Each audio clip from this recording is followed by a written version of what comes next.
প্রতি বছরের মতো এবছরও আমাদের এই নীলপুরের সর্বমিলন সংঘের 65তম দুর্গাপুজোর খুঁটি পুজোর মধ্য দিয়ে আজকে শুরু হচ্ছে। এই খুঁটি পুজোর অনুষ্ঠানে আমাদের সর্বমিলন সংঘের সম্পাদক সহ সভাপতি, সমস্ত সম্মানীয় সদস্যরা, আমার সম্মানীয় বৌদিরা, দিদিরা, বোনেরা, তারা আজকের এই অনুষ্ঠানে সবাই উপস্থিত হয়েছেন। সবাইকে আমি ধন্যবাদ জানাই। আমরা জানি যে সর্বমিলন সংঘের এই দুর্গাপুজো আমাদের জেলার মধ্যে একটা অন্যতম দুর্গাপুজো। এবারের থিম বৈষ্ণব দেবীর মন্দির। আগের বছরও যেভাবে এই সর্বমিলন সংঘের দুর্গাপূজায় মানুষের ঢল নেমেছিল, আমরা আশা করব এবছরও এই বৈষ্ণব দেবীর মন্দির দেখার জন্য সারা বর্ধমান জেলার মানুষের ঢল নামবে এই সর্বমিলন সংঘের মাঠে।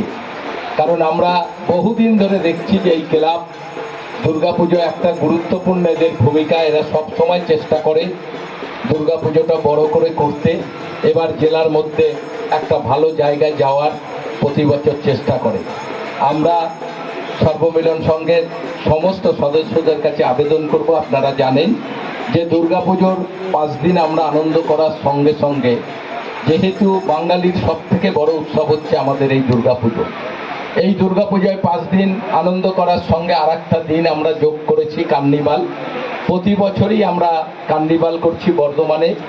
এবার আমাদের রাজ্যের মাননীয় মুখ্যমন্ত্রী দুর্গাপুজো মিটিংয়ের দিন প্রচণ্ড প্রশংসা করেছে বর্ধমান কার্নিভালের ব্যাপার নিয়ে। তিনি বলেছেন যে বর্ধমানে এত ভালো কার্নিভাল হচ্ছে প্রতি বছর। আমি আশা করব যে আমাদের দুর্গাপুজোর বড় পুজো কমিটিগুলো যারা প্রতি বছর কার্নিভালে যোগ দেয়, এবারও তারা যোগ দেবে।